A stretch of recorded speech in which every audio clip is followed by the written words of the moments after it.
Hello வணக்கம். ஆய்போவன். இன்னைக்கு நாங்கள் மேலே கீழே எப்படி சிங்களத்தில் வருதுன்னு பார்ப்போம். சரியா? மேலேண்டா உடல் உடல் மேலே உடல், கீழே யட்டல். மேலே உடல், கீழே யட்டல். சரியா?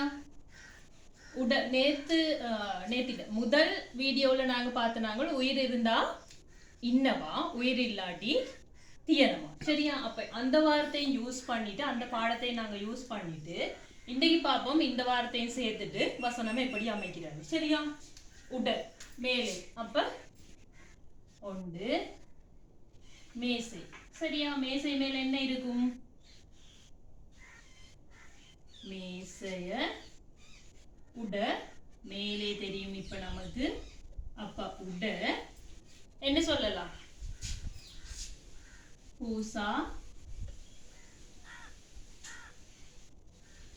இன்னவா தீயனவா ரெண்டும் தெரியும் எங்களுக்கு இப்ப பிரிச்சு கொள்றதுக்கு. அப்ப பூசாக்கு உயிர் இருக்கு, தீயனவா வருமா இன்னவா வருமா? பூசாக்கு இன்னவா வரும். இன்னவா. சரியா? பூசாக்கு உயிர் இருக்கு, அப்ப இன்னவா வரும். இன்னொன்று பாப்போமா?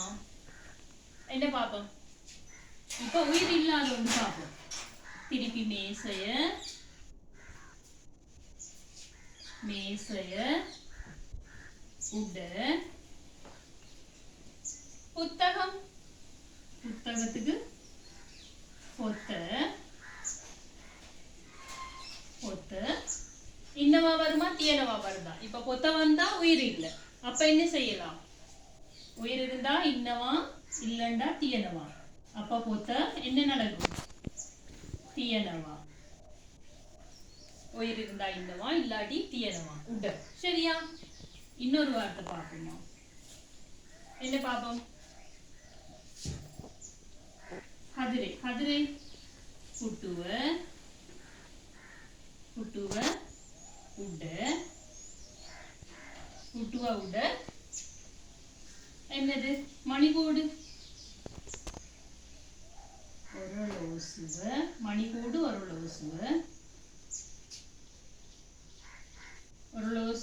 உயிர் இருக்கா இல்லையா? இல்ல. அப்ப தீயனவா.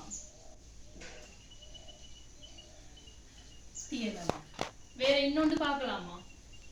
இன்னொன்று என்னதுக்கு மேல? திருப்பி கதிரைக்கு மேல புட்டுவ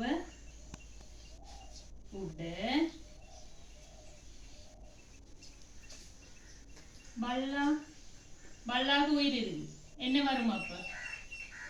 பல்லா இன்னவா. சரியா? உட யூஸ் பண்ணி இன்னவா தீயனவா ரெண்டையும் யூஸ் பண்ணிட்டு எப்படி வசனம் அமைக்கிறதுன்னு இலகுவா பார்த்தனாங்க. சரியா? ரொம்ப கஷ்டமா இல்லாம கதைக்கிறதுக்கும் உங்களுக்கு ஏற்றுக்கொள்றதுக்கும் உங்களுக்கு ஈஸியா பழகிறதுக்கும் எவ்வளவு ஈஸியா சொல்ல முடியுமோ அவ்வளவு ஈஸியா நாங்க பார்த்துருக்கோம். சரியா? இப்ப உட பார்த்தாச்சு. இப்ப யட்ட பார்ப்போமா என்னண்டு வருமெண்டு? உட இப்படி வரும், யட்டையும் இதே மாதிரி வரும். சரியா? அதே மாதிரி உயிர் இல்லாட்டி எப்படி வரும், உயிர் இருந்தா எப்படி வரும், யட்டையும் பார்த்து கொள்ளுவோம். சரியா? கீழே யட்ட. மேசைய யட்ட என்ன வைக்கலாம்? மேசைக்கு கீழே மேசைய யட்ட அடியில். சரியா? மேசைய யட்ட என்ன இருக்கு? பூனை இருக்கு வைப்போமா? உயிர் இருக்கு பூனைக்கு. பூசா வந்தா என்ன சொல்லுவோம்? இருக்கா இல்லையா? இன்னவா. பூசா வந்தா பூசாக்கு உயிர் இருக்கு, அப்ப இன்னவா வரும். இன்னவா. மேசையாட்ட பூசா இன்னவா. மேசையின் கீழ் பூனை இருக்கிறது. சரியா? அடுத்தது கதிரை. கதிரை இப்பதான் சொல்லி கொடுத்த நான். புட்டுவ யாட்ட என்ன இருக்கும்? புட்டுவ யாட்ட பூ. ஓகே. பூ மலர். பூக்கு உயிர் இல்லை. அப்ப என்ன வரும்? தியனவா. தியனவா. புட்டுவையாட்ட மலை தியனவா. சரியா? புட்டுவையாட்ட மலை தியனவா. இன்னொன்று பார்ப்போமா? யாட்ட என்னதுக்கு கீழே? புட்டுவையாட்ட மேசையாட்ட பார்த்தாச்சு. அல்மாரிய யாட்ட. அல்மாரிண்டா அல்மாரி. சரியா? ரெண்டு முறை மாறி வரும்.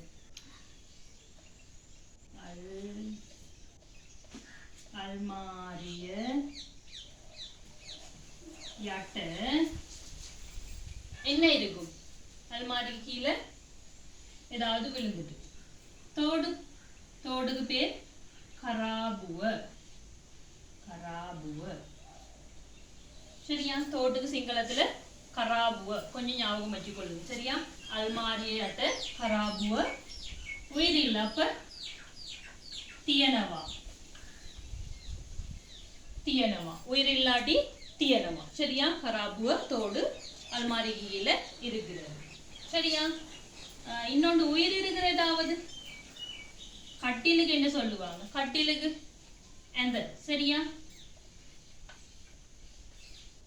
அந்த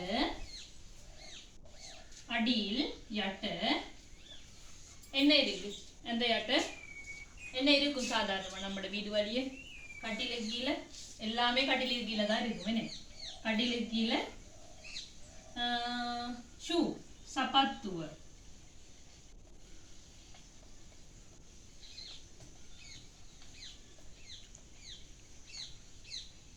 சப்பாத்துவ. உயிர் இல்ல அப்ப தியனவா. கட்டிலுக்கு கீழே சப்பாத்து இருக்கிறது. சரியா? உயிர் இல்லாத நிலையில இருக்கிறது போட்டிருக்கோம். சரியா? அப்ப நீங்களும் ஒரு இந்தவா தியனவா மேலே கீழே அதெல்லாம் யூஸ் பண்ணி வசனம் எப்படி அமைக்கிறதுன்னு கதைச்சி பாருங்க, பேசி பழகுங்க, எழுதி பாருங்க. ஓகே, வணக்கம்.